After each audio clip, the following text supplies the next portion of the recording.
Hello everyone, अमर क्लासमध्ये तुमच्या सर्वांचं स्वागत आहे।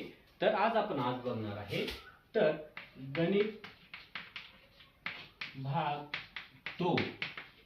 आज आपण बघणार आहे गणित भाग 2। यामध्ये कोणते प्रकरण आहेत, ती प्रकरण किती मार्काला आहेत, त्यापासून आपल्याला किती तयारी करता येईल ह्याचाही डिटेलमध्ये आज आपण बघणार आहे। गणित भाग 2 चा पेपर हा तुमचा बोर्डाला हा 40 गुणांचा पेपर असणार आहे। ह्या 40 गुणांपैकी आपल्याला कंपल्सरी 40 मार्काचा आहे आणि आपल्याला ऑप्शनचे किती मिळतात बघा, 60 मार्काचे आहेत। तर आपल्याला विकल्पासह गुण किती आहेत, तर एकूण 60 आहेत। आपल्याला त्यापैकी 40 मार्क मिळवायचे आहेत। त्यासाठी बघा आपल्याकडे टोटल प्रकरण 7 आहेत। ह्या 7 प्रकरणापैकी पहिल्या प्रकरणाचं नाव आहे समृद्धता। समृद्ध प्रकरण हे आपल्याला 10 मार्काला दिलेलं आहे त्यांनी।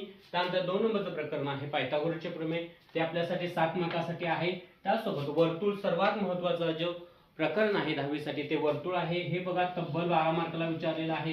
म्हणजे सर्वात आयएमपी असं प्रकरण जे आहे ते आपण कोणतं सांगू शकतो, तर वर्तुळ हे प्रकरण सर्वात आयएमपी असं प्रकरण आहे। त्यासोबत भौमितिक रचना 7 मार्कासाठी आहे। त्यानंतर निर्देशक भूमिती आपल्याला 7 मार्काला दिलेलं आहे। त्यासोबत त्रिकोणमिती 7 मार्काला, त्यासोबत महत्त्वमापन नावाचं 7 नंबरचं जे प्रकरण आहे ते टोटल 10 मार्कासाठी विचारलेलं आहे। तर आपण जर विचार केला गणित भाग 2 ह्या विषयाचा, तर आपल्याला सर्वात महत्त्वाची प्रकरण जे बघायला मिळतात त्यामध्ये 1 नंबरचा आहे समृद्धता, त्यानंतर 2 नंबरचं सगळ्यात महत्त्वाचं आहे वर्तुळ आणि सर्वात महत्त्वाचं आहे महत्त्वमापन। ही 3 जरी आपण प्रकरण केली तर आपला भूमितीचा जो पेपर आहे तो अतिशय सोपा जाणार आहे। आपले जे क्लासेस आहेत त्या क्लासेसचं नाव आहे अमर क्लासेस। हे ऑफलाईन पण आहेत, कापशीमध्ये आपल्याला ॲडमिशन घेऊ शकता। त्यासोबत आपला जर व्हिडिओ तुम्ही कायम बघत असाल तर लाईक करा, शेअर करा आणि सबस्क्राईब करा।